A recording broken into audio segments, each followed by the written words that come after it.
دل سخت ہے.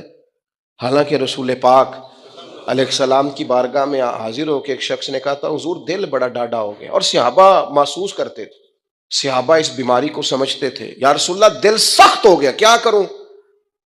فرمایا کوئی یتیم ملے تو اس کے سر پہ ہاتھ پھیرا کر، اللہ تیرے دل کو نرمی عطا فرمائے. یتیموں کے سروں پہ ہاتھ رکھا کر، قلب نرم ہوگا، دل نرم ہو. دیکھیں اللہ تعالیٰ نے حضور کو حوصلے کا پہاڑ بنایا ہے. نبی پاک علیہ السلام فرماتے ہیں سب سے زیادہ مشکلات مجھ پہ آئی، لیکن جو رقت تھی نا حضور کی طبیعت میں، جو نرمی تھی وہ اتنی انوکھی تھی. حضرت زید بن حارثہ رضی اللہ تعالیٰ عنہ شہید ہو گئے جنگ موتا میں. نبی کریم علیہ السلام ان کے گھر آئے. حضور صبر کا درس دینے والے، 500 کے قریب کم و بیش احادیث و آثار آپ کو ملیں گے صبر کے عنوان پر، 100 کے لگ بھگ آیات ملیں گی. حضور صبر کا درس دینے والے. لیکن کریم ان کے گھر گئے، ان کی بیٹی سرکار کے سامنے حاضر ہوئی تو بیٹی باپ کی یاد میں رو پڑی. حضرت سعد بن عبادہ کہتے میں بھی حاضر تھا، بیٹی روئی تو حضور بھی رو پڑے. میں نے عرض کی حضور آپ بھی روتے ہیں، یہ آنسو آپ کے بھی نکل آئے؟ تو حضور فرمانے لگے یہ ایک محبت کرنے والے کا، ایک محبت کرنے والے کے لیے اظہار محبت ہے.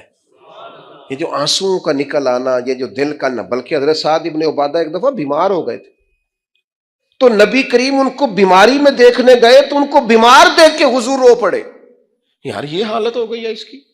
یہ نرم دلی نبی کریم کی، رقت قلبی، حضور کے قلب اطہر پر جو نرمی ہے. سخت نہ ہو، ڈاڈی زندگی نہ گزارو. اشداء علی الکفار، کافر کے لیے سخت ہوں گے. رحماء بینہم، آپس میں تو مہربان رہ کے وقت گزارنا. اپنے اپنے دل سے پوچھو، بڑے ٹیسٹ کراتے ہو، بڑی ایکو کراتے ہو اور بڑے کچھ کراتے پھرتے ہو، کبھی کبھی یہ بھی دیکھا کرو ڈاڈا کتنا ہو گیا، معاف کیوں نہیں کرتا، اسے پیار کیوں نہیں آتا، اسے رونا کیوں نہیں آتا، اس میں درد کیوں نہیں پیدا ہوتا. یہ بھی تھوڑا سا دیکھا کرو کہ اس کا معیار اس حوالے سے اتنا سخت کیوں ہو گیا ہے، اس میں نرمی نہیں آتی، کسی کے لیے تڑپتا ہی نہیں. وہ بھی کوئی دل ہے کہ دل ہو اور تڑپ ہی نہ ہو. اپنی طبیعت پر غور کریں، مزاجن سخت نہ بنے، تلخ نہ بنے. کسی کے بارے میں بھی سوچیں، کسی اور کا بھی احساس کریں، کسی اور کے بارے میں بھی غور کریں. آپ کا دل کسی کے لیے بھی دھڑکنا چاہیے. اپنی ذات سے شروع ہو کے اور اپنی ہی ذات پر چیزوں کو ختم کر لینا، یہ کیا دانش مندی ہے. عزیز کہیں تو نرم ہونا، کہیں تو مہربانی کرے نا. نبی پاک علیہ الصلوۃ والسلام نے منع فرمایا جانور کے منہ پہ نہ مارنا، جانور کو باندھ کے نہ مارنا. حضور علیہ الصلوۃ والسلام گزر رہے تھے تو ایک آدمی بکرا ذبح کرنے لگا، اس کے سامنے چھری تیز کر رہا تھا. فرمایا 2 موتیں دینا چاہتے ہو، اسے سائڈ پہ کر کے چھری تیز کرو اور تیز چھری کے ساتھ ذبح کرو تاکہ اسے تکلیف کم ہو. تو جو دین آپ کو کہتا ہے جانوروں سے بھی حسن سلوک کریں. نیکی تو جب بھی کرنی ہے رب رسول کی بارگاہ کو پیش نظر رکھ کے کرنی، اللہ کی رضا کے لیے کام کرنا ہے. لیکن وہ مزاج ہی نہیں، وہ ہماری طبیعت ہی نہیں. میں آپ سے عرض کرتا ہوں صرف اور صرف دلوں کو نرم کرنے کی طرف توجہ دیں. احساس اگر پیدا ہو جائے نا، احساس، تو پھر معاملات بڑے بہتر رہتے ہیں. مشکلات آتی ہیں. اپنے آپ کو اپنے رب کی رضا پر، میرے نبی پاک صلی اللہ تعالی علیہ وسلم نے فرمایا کہ قیامت کے دن میری امت کا ایک گروہ ایسا ہوگا جسے اللہ تبارک و تعالیٰ اس طرح جنت میں پہنچا دے گا جیسے کوئی بندہ اڑ کے جنت میں چلا جاتا ہے. اور جب جنت میں پہنچیں گے نا تو فرشتے ان سے پوچھیں گے تم نے حساب دیا؟ کہیں گے ہمیں تو پتہ ہی نہیں حساب کیا ہے. پل صراط سے گزرے، کہیں گے خبر ہی نہیں پل صراط کہاں ہے. تو یہاں کیسے آ گئے؟ کہیں گے اللہ کے فضل سے، اللہ کے فضل سے. تو کہا بتاؤ تو صحیح تمہاری نیکی کیا تھی؟ تو کہیں گے 2 باتیں تھیں. ایک تو ہم اللہ کے حلال کو حلال جانتے تھے، رب کے حرام کو حرام جانتے تھے، اور دوسرا یہ تھا کہ ہم اللہ کے ہر فیصلے پہ راضی رہتے تھے. اللہ کے ہر فیصلے پہ، تو جو رب کریم کی رضا پہ راضی رہے پھر اسے کسی حساب کتاب کا سامنا نہیں کرنا پڑے گا، پھر اسے پل صراط کی دشوار گزار گھاٹیوں کا سامنا نہیں کرنا پڑے گا. شرط یہ ہے کہ وہ اللہ کی رضا پہ راضی رہے، وہ اللہ کے فیصلے کو بصیر و چشم مانے، وہ عاجزی اور انکساری کے ساتھ گردن جھکا دے اپنے مالک کے فیصلوں پر، جھکا دے. اللہ نے حضرت ابراہیم کو اولاد نہیں دی، پھر زمانے کے بعد دی. پھر دینے کے بعد کہا کہ جاؤ وادی غیر ذی زر ان میں چھوڑ کے آؤ. سخت گرمیاں ہو جائے تو لوگ بچوں کو اسکول نہیں بھیجتے، چھٹیوں کا اعلان ہو جاتا ہے. لیکن حضرت ابراہیم چھوڑ آئے بچہ. اور بچہ، ایک تو بچہ اللہ تعالیٰ روٹین میں دیتا ہے تو اس کی قدر و منزلت اور ہوتی ہے، اور ایک بندہ بڑی دعاؤں التجاؤ خواہشات کے بعد لیتا ہے، اس کی قدر و منزلت. وہ بچہ جو بڑی دعاؤں کے بعد لیا، کہا چھوڑ آؤ، کوئی کھانا نہیں، پانی نہیں، دانا نہیں. حضرت ابراہیم چھوڑ آئے. 13 سال اکٹھے رہنے کی اجازت نہ ملی، اور جب اجازت ملی تو کہا اب چھری اٹھاؤ اور بیٹے کی گردن پہ چلا دو. آپ اس کو آسان کام سمجھتے؟ اتنی تسلیم و رضا، ہر فیصلے پہ راضی ہونا، ہر فیصلے پہ. یہاں ہمارا حال یہ ہے کہ 2 منٹ کے لیے تکلیف آتی ہے تو لوگ واہ ویلا کرتے، شور بچاتے، کفر بولتے. ہر آدمی آپ اس کو ٹٹول کے دیکھے تو کہتا ہے سب سے تکلیف میں ہی ہوں. کس سولی پہ لٹکے ہوئے ہم؟ آخر کون سا معاشرے کا ایسا دکھ ہے جو صرف ہمارے پاس ہی آ گیا؟ ہر آدمی کہتا ہے مجھے نہ چھیڑنا، سب سے زیادہ غمگین میں ہی ہوں. بھائی بتا تو صحیح نا کہ آخر کون سی ایسی چیز ہے جو مالک نے تجھے عطا نہیں فرمائی. لیکن ہماری آزمائشیں ہیں، ہمارے جملے ہیں، ہماری گفتگو ہے کہ ان سے شکوہ چھلکتا، ان سے شکایتیں ٹوٹ ٹوٹ کے نیچے گرتی ہیں. ہم یہ سوچتے ہی نہیں کہ ہمیں نہیں پتا ہمارے حق میں بہتر کیا ہے، ہمارے رب کو پتا ہے کہ ہمارے حق میں بہتر کیا ہے. اس لیے لوگ شکایت نہیں کرتے تھے. آج ہر بات پر شکایت ہے، ہر بات پر لوگ شکوہ کرتے ہیں، اور ہر بات پر لوگ اللہ تبارک و تعالیٰ کی بارگاہ ناز کے نافرمان بنتے ہیں. اور پھر سوال کیا، یا اللہ تو راضی ہو جا، یا اللہ تو. اور اللہ کیا فرماتے ہیں موسیٰ اپنی قوم سے کہو یہ مجھ سے راضی ہو جائے، میں بھی ان سے راضی ہو جاؤں گا. حضرت رابعہ بصری رحمۃ اللہ تعالی علیہ نا طبقہ صوفیاء میں ایک بڑی منفرد حیثیت رکھتی ہیں، علیحدہ ایک مقام ہے. اور ان کی زندگی بتاتی ہے کہ اللہ کی معرفت اور رب تبارک و تعالیٰ کا قرب صرف مرد کے لیے خاص نہیں.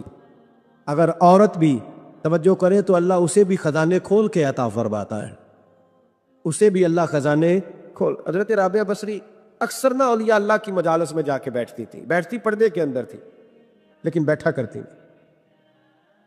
جو لوگ اس رستے کے مسافر ہوتے ہیں وہ بات کو سمجھتے ہیں کہ یہ گہرا معاملہ ہوتا ہے. کسی جگہ سے کوئی ایسی چیز ملتی ہے جس کو فوری طور پر طبیعت اور نفس قبول نہیں کرتا. لیکن جو صوفیاء ہوتے ہیں نا، سالکین طریقت، معرفت کے رستے کے مسافر، وہ چونکہ مسافر ہوتے ہیں تو انہیں جو بندہ بھی منزل کا رستہ بتاتا ہے وہ اس کی بات غور سے سنتے ہیں، اعتراضات نہیں کرتے، شکوے نہیں کرتے، بن کے نہیں بیٹھ جاتے. حضرت رابعہ بصری بیٹھی تھی. حضرت سفیان ثوری بہت بڑا نام ہے. یہ وہ شخصیت ہے کہ جب جایا کرتے تھے تو اولیاء اللہ کھڑے ہو کے ان کا استقبال کرتے. بغداد میں اتنا بڑا درجہ تھا ان کا. حضرت جعفر بن سلیمان بھی بیٹھے تھے، سفیان ثوری بھی بیٹھے تھے. تو حضرت سفیان ثوری دعا مانگنے لگے. جناب رابعہ بصری پردے کے اندر بیٹھی ہوئی تھی، دعا مانگنے لگے، اے اللہ مجھ سے راضی ہو جا، اے اللہ مجھ سے راضی ہو جا، اے اللہ مجھ سے. دیر تک دعا مانگتے رہے تو بی بی صاحبہ، مائی صاحبہ اندر سے بول پڑی ناراض ہو کے، کہنے لگی بس کر سفیان، کیا دعا مانگ رہا ہے تو؟ کب سے میں سن رہی ہوں، بس کر. کیا ہوا، تو کیوں ناراض ہوتی ہے؟ فرمانے لگی سفیان تو نے ایک بار بھی کہا، میں نے برداشت کیا، دوسری بار بھی کہا، بتائیے دعا ٹھیک ہے کہ نہیں ان کی؟ اے اللہ تو مجھ سے راضی ہو جا. اس دعا پہ ناراض ہوگی مائی صاحبہ. کہنے لگے تو نے ایک بار بھی مانگی تو میں چپ رہی، دوسری بار بھی مانگی تو اب تو چپ ہی نہیں کر رہا، بس کر. تو حضرت سفیان کہنے لگے چل میری اصلاح کر دے. تو مائی صاحبہ کہنے لگی تو یہ تو کہہ رہا ہے یا اللہ راضی ہو جا، یا اللہ راضی ہو جا، پہلے تو بتا تو اللہ سے راضی ہے؟ پہلے اپنے نفس پر نظر ڈالنا، تو راضی ہے؟ روز نہیں مانگتا کہ 2 کروڑ چاہیے، 6 کروڑ چاہیے. انسان کا نفس روز نہیں کہتا بڑی گاڑی چاہیے، روز نہیں کہتا میرے بھی ٹھاٹ باٹ ہو، میں بھی بڑی گاڑی میں کھڑے ہو کے لوگوں کو ہاتھ لہرا کے لیڈر بنوں. روز نہیں کہتا میرا بھی بڑا نام ہو. پہلے بتا لا تو راضی ہے. حضرت سفیان ثوری نے جب بات سنی تو جھگڑا نہیں کیا بلکہ اللہ اکبر کہا اور چیخ مار کے رونے لگے. کہنے لگے رابعہ تو سچ کہتی ہے، ابھی تو میں اس منظر تک نہیں پہنچا کہ میں رب سے راضی ہو جاؤں تو میں اسے راضی کرنے چلا ہوں. تو سچ کہتی ہے. قریب ہی حضرت جعفر بن سلیمان بیٹھے تھے، وہ بی بی رابعہ کے پاس گئے، کہنے لگے مائی صاحبہ مجھے تو بتا دے آخر بندہ اللہ سے راضی ہوتا کب ہے، یہ منزل شروع کب ہوتی ہے؟ تو آپ فرمانے لگی اس وقت کہ بندے کا جو حال نعمت ملنے پہ ہوتا ہے نا جب وہی حال اس کا مصیبت آنے پہ ہو تو پھر سمجھو وہ اپنے رب سے راضی ہو گیا، پھر وہ اپنے رب سے راضی بالرضا رہنا سیکھے۔ انس بن مالک رضی اللہ تعالیٰ عنہ کہتے ہیں 10 سال حضور کی بارگاہ میں رہا، 10 سال، اور 10 سال میں نے حضور کے گھر میں نوکری کی۔ کہتے ہیں نبی پاک نے کبھی مجھے اف تک نہیں کہا۔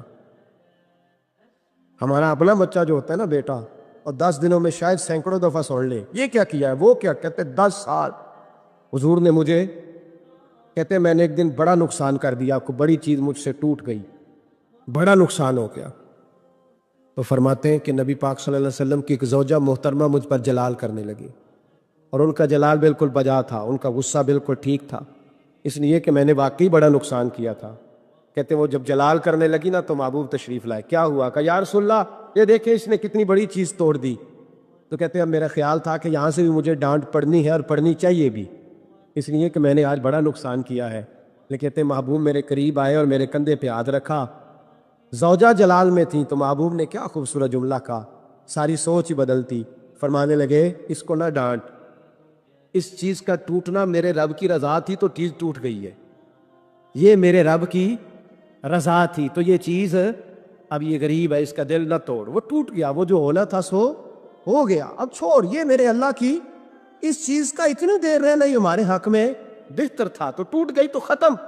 کہتے بڑا جلال تھا محبوب کی زوجہ کو، لیکن انہوں نے جب بات سنی تو پھر مصطفیٰ کریم کا گھرانہ، پھر حضور کی ازواج پاک، مومنوں کی مائیں، کہتے ہیں اسی وقت وہ بیٹھیں اور انہوں نے میری طرف بڑی شفقت کی نظروں سے دیکھا، اور ان کے غصے کو میں نے پیار میں بدلتے دیکھا۔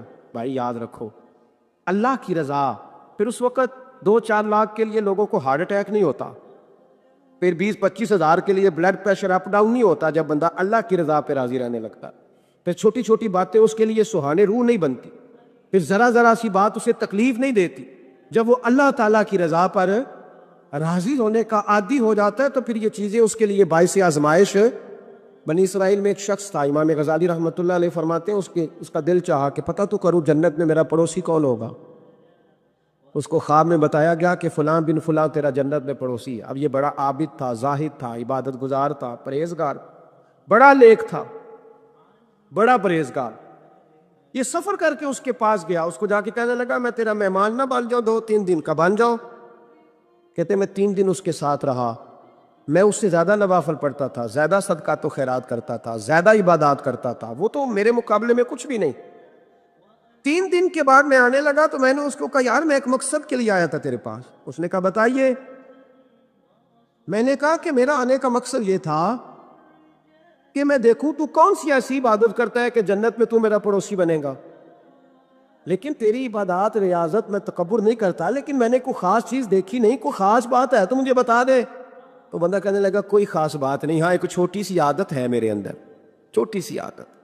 بڑے لوگ کبھی بھی اپنی باتوں کو بڑا نہیں سمجھتے، کہ ایک چھوٹی سی عادت ہے۔ کہ وہ کون سی؟ تو وہ کہنے لگا اگر شدید گرمی ہونا تو میں نے اپنے رب سے کبھی سردی نہیں مانگی، اور کبھی برف جمی ہونا گلیوں میں تو میں نے اپنے رب سے کبھی گرمی نہیں مانگی۔ میں سمجھتا ہوں میرا رب مجھے دیتا ہی وہ ہے جو میرے حق میں بڑا بہتر ہوتا ہے۔ یہ ایک میری چھوٹی سی عادت ہے کہ کڑاکے کی دھوپ میں نے کبھی مالک سے سایہ کا سوال نہیں کیا، اور اگر تیز بارش ہو رہی ہو تو میں نے کبھی یہ نہیں کہا کہ بارش نہیں ہونی چاہیے تھی، کیا بلے گا فلاں چیز کا۔ میں سمجھتا ہوں جو بہتر تھا اللہ نے وہی دے دیا ہے تو میں مطمئن رہتا ہوں۔ تو عابد وہ نیک آدمی وہ اللہ کے ولی کہنے لگے اسے چھوٹی سی عادت نہ بتا، تیری یہ وہ عادت ہے جس کی وجہ سے رب تجھ سے راضی ہو گیا ہے، اللہ تجھ سے راضی ہے تیری اس عادت کی بنا پر۔ فرمائی حضرت نوح علیہ السلام کا بیٹا کافر ہو گیا، پر کسی جگہ انہوں نے شکوہ نہیں کیا کہ مالک یہ کافر کیوں ہوا۔ اللہ کے قبضے میں ہے نا دل، پھر سکتا ہے نا، مقلب القلوب ہے، لیکن حضرت نوح نے دعا اللہ کی رضا پر راضی رہے، اپنا مزاج بدلے۔